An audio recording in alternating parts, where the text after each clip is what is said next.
कुरान पाक में अल्लाह अज़्ज़ व जल ने इरशाद फरमाया, सूरह बकरा आयत नंबर 187, हुन्ना लिबासुल लकुम व अंतुम लिबासुल लहुन्ना। दुनिया का सबसे पहला रिश्ता शौहर और बीवी का है। बाकी जितने भी रिश्ते मौजूद हैं सब इसी के बाद वजूद में है। कुरान और हदीस में बेशुमार जगहों पर बीवी के बारे में जिक्र किया गया है। ये अलग बात है कि बीवी के बारे में बहुत कम लिखा, पढ़ा और बोला गया। शायद मुझे लगता है इसकी वजह ये रही होगी कि कहीं लड़के जोरू का गुलाम ना बन जाए। लेकिन हम भूल गए मियाँ और बीवी में जितनी मोहब्बत होगी, दोनों खानदानों में भी उतनी ही मोहब्बत और उल्फत होगी और इखलाक होगा।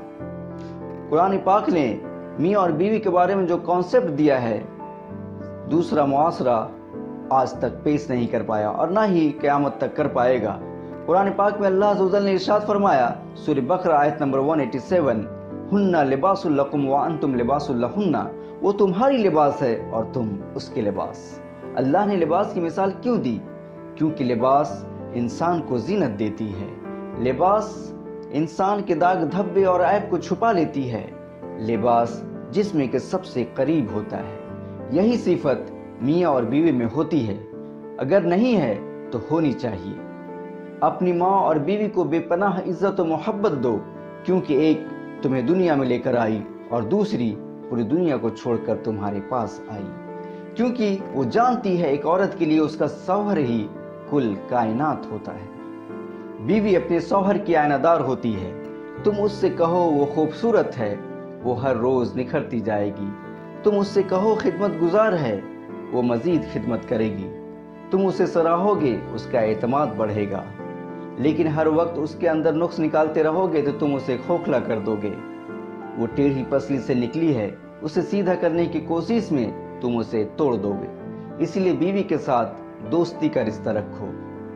जब एक लड़की यानी गर्लफ्रेंड हो सकती है तो फिर बीवी वाइफ फ्रेंड क्यों नहीं? और सच कहूँ तो बीवी से बेहतर कोई और दोस्त हो ही नहीं सकता, क्योंकि ये बहुत अच्छा एडवाइज़र है और फाइनेंसर भी। ये बहुत फ्रैंकली है और सीरियस भी। ये बहुत डेंजर है और फाइटर भी। और इसके अंदर सेंसिटिविटी भी है, यानी नखरे भी। और वो तो होगी क्योंकि आपने खुद निकाह के वक्त कबूल किया था मेहर और नानो नफका के साथ, तो उठानी तो पड़ेगी।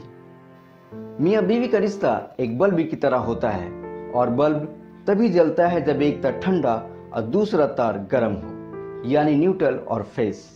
ठीक इसी तरह मियाँ बीवी में अगर कोई गर्म है तो दूसरे को ठंडा हो जाना चाहिए, तभी आप लाइफ वाइफ के साथ गुजार पाएंगे।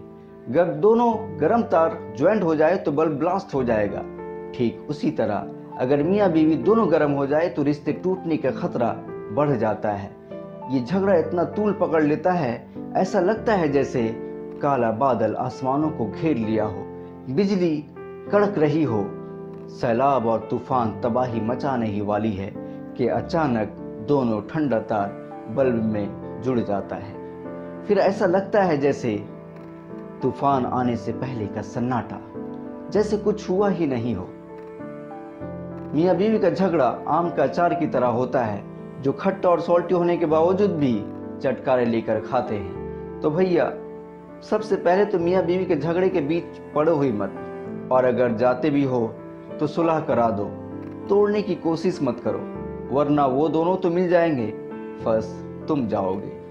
मियाँ बीवी की लड़ाई घर की तबाही है, और मियाँ बीवी की मोहब्बत घर में फरिश्तों की रहमत। लड़ाई झगड़े से कुछ भी हासिल होने वाला नहीं, प्यार और मोहब्बत से रहें। और एक बात को याद रखें, गुस्से से आज तक किसी को कुछ भी फायदा नहीं हुआ।